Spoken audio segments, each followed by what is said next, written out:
This is how the city of San Diego is getting ready for the rain. Tips on how you can help coming up. The House of England in Balboa Park is grieving the loss of Queen Elizabeth.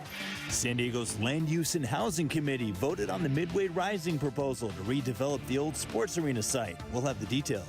Plus, new information tonight about the heat-related emergencies at Snapdragon Stadium. In the 1989 Davis Cup, a little boy took center court. How that one moment in time is bringing professional tennis to San Diego.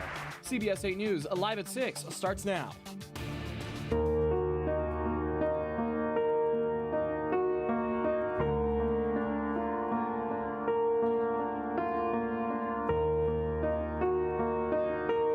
People in the United Kingdom and across the rest of the world are mourning the loss of Britain's longest reigning monarch. Good evening and thanks for joining us. I'm Marcella Lee. And I'm Jesse Pagan in for Carlo Cicchetto. Queen Elizabeth II died today at the age of 96. Tonight, the Queen is being remembered around the world, and crowds have gathered for hours outside Buckingham Palace to pay tribute. This is a live look outside the palace. CBS 8's Abby Alford shows us how the Queen is also being remembered here in San Diego tonight. The House of England in Balboa Park just opened its doors and it's getting its tea ready for any members and those who want to come here and grieve the loss of the Queen. It did not take long for members of the House of England in Balboa Park to gather to mourn the loss of Queen Elizabeth. I mean, I know she was 96, but it still hurts. Outside the House of England, a volunteer raises the British flag at half-staff. Inside, volunteers warm the water for tea and cookies. As everyone says, you know, cup of tea is healing. Mylinda Tolson's the vice president of the House of England. Her husband, Craig, is the president and grew up in the UK. You can see he's still processing the loss. People need a place to gather, just to be there to support, and if anybody wants to grieve or just talk about things, memories and things like that, it's good to just have a place there everybody can get together. So this was a great call to open up the cottage. Volunteer Lane Boyd says it was her daughter who broke the news to her. Sorry. She said the Queen is dead.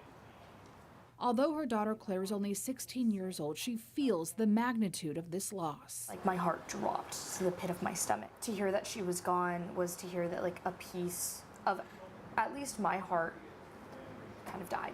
We also spoke with Julie Bannon, who was born in Britain but now lives in Oceanside. She says she was on the phone with her sister when they got word the Queen died before it was officially announced. It really did, you know, bring a tear to the eye. Julie was 4 years old when she was at the Queen's coronation celebration, was there for the Queen's Platinum Jubilee this past summer. She's always been my queen, and I think she's done an incredible job of country come first to her, a job came first to her. As King Charles takes over the reign, Brits hope he will continue to unite the country. It's always been God save the Queen. Now we're going to be saying God save the King. The House of England cottage will be opened on Friday for respite and reopen during regular hours this weekend. This place has always been a second home to us, and these people have always been a second family to us, and she has been a second family to us. I'm Abby Alford, CBS 8 News. Coming up new in our second half hour, we explain what's next for the monarchy as King Charles III takes the crown. President Biden, past presidents, and other leaders of the world are also reacting and sharing their memories of Queen Elizabeth tonight.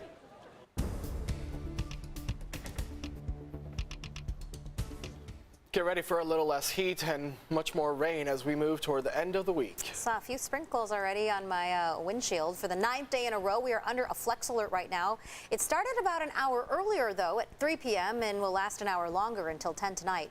Meantime, Hurricane Kay made landfall in Mexico a few hours ago. It is now a tropical storm and moving north, and it's triggering flood concerns for us here in Southern California. CBS 8's Kirsten Holmes is live with the preps before the storm, but first we go to Chief Meteorologist Carlene Chavis, who's been tracking the storm all day long. Carlene? Yeah, we are talking about that weakening. So it is officially with the latest forecast model as well as with the latest update is a tropical storm. So it did make landfall as a Category 1 hurricane with maximum sustained wind speeds at about 75 miles per hour right along the central coast of Baja California. But it's making its mark and making making its way towards the north. Now, we did have a few sprinkles out there earlier today, some light shower activity, and just a lot of cloud cover that's building in. But we are in store for some heavy rain as we hit tomorrow's forecast. The latest with Kay. Kay is still moving towards the north-northwest about 14 miles per hour, and it has sustained wind speeds at about 70 miles per hour. On Kay's closest approach towards San Diego,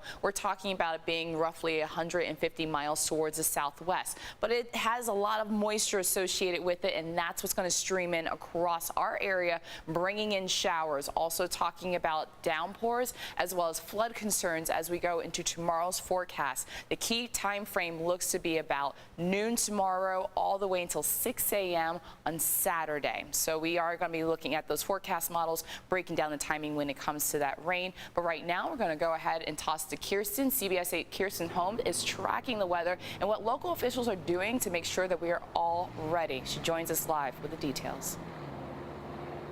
Hey there, Carlene. We are live here in Kearny Mesa on Convoy Street. I want you to take a look behind me. The afternoon commute is going pretty smoothly right now, but we know that that is going to change this time tomorrow. This is an intersection that's been known to flood in a lot of rain, so we're keeping an eye on it. We did have some light showers earlier this morning. That quickly moved on and dried up, but that rain is slated to be back in our area just in time for your Friday evening commute.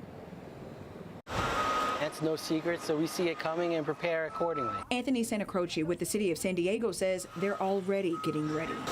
It's where we're clearing out debris, vegetation, things like that, so storm waters will flow easily through the channel. Street sweeping in areas that we know need it, increased drain cleaning and drain clearing in drains that we know need a little extra clearing and a little extra help. We're putting no parking signs in low-lying areas, manning bypass pumps. By the time Kate moves its closest to San Diego, it's expected to decay into a post-tropical cyclone, but that would still mean a huge change in our weather pattern from hot and dry to wet and windy. Andy says you can help get ready for the rain too. Sweeping up around your property, getting rid of leaf litter in the gutter, in the curb, so that doesn't fall down the curb line and get into our storm drain system and possibly cause flooding there. Keeping the lid closed on that, inspecting your property for trees and tree branches that might be vulnerable to windy conditions. Neil Chapinski with CAL FIRE says they're keeping their eyes out throughout the county to help drivers who get stuck, but they need your help too. With the amount of water that could be coming off or out of the sky, I mean, there could be roads that are flooded that the county doesn't even know about yet. So definitely don't try and cross any water, because the low level is right by the San Diego River. The people that try and think they can drive through that and they get stranded out there. So definitely don't try and drive through any bodies of water, even if you have four-wheel drive. Go around, find an alternate route.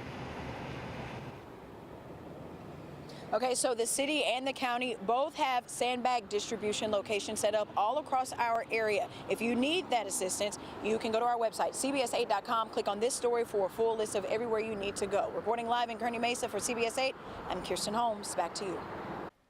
Thank you, Kirsten. Tonight, traffic is back to normal on the 15 freeway near Miramar Road after a bomb scare. California Highway Patrol tells us a Caltrans worker found the explosive device on the southbound side of the 15 at the Miramar on-ramp. The on-ramp was closed and nearby businesses were ordered to shelter in place as a bomb squad was called in to investigate. The device was detonated and nobody was hurt. We still don't know where it came from.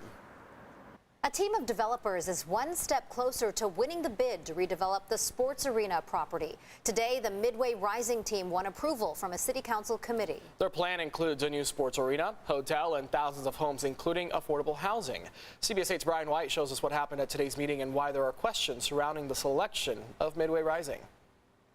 And I too am a yes, so that passes 3-0. With that, the San Diego Land Use and Housing Committee endorsed the Midway Rising proposal for the redevelopment of the old sports arena site in the Midway District, beating out several other bids. And it has the outspoken support of Mayor Todd Gloria. This is the start of what will hopefully be a reimagining of this neighborhood that is calling out for change. Midway Rising hopes to take the 48.5-acre site and build not only a new state-of-the-art arena that will seat more than 16,000 people, but also a hotel, retail, public park, and open space. And what arguably city leaders are most excited about, 4,200 new apartments, with about 2,000 of those being affordable housing. There is a lot at stake.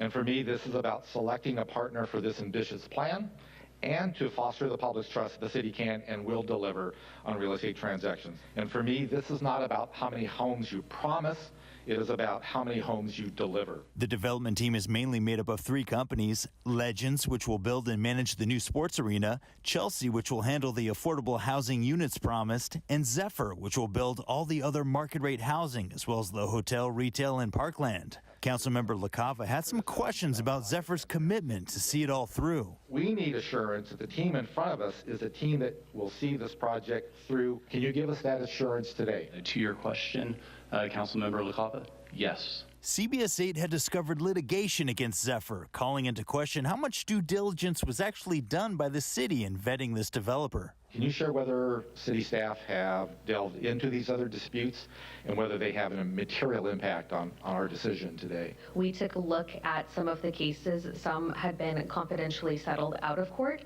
but we were able to get copies of those cases. Both Lucy and Delmar Williams from the city attorney's office reviewed those and had no concerns. The full city council will vote on this Tuesday, and ultimately San Diego voters would need to approve Measure C on the November ballot to lift the 30-foot height limit there, in order for Midway Rising to move forward. I'm Brian White for CBS 8. Now that the city has taken the first step in moving forward with Midway Rising, the mayor's top choice, we did some digging into Midway Rising and its primary developer, Zephyr Partners. To take a look at what we found and to read how the city and the developer responded, go to CBS8.com and click on this story.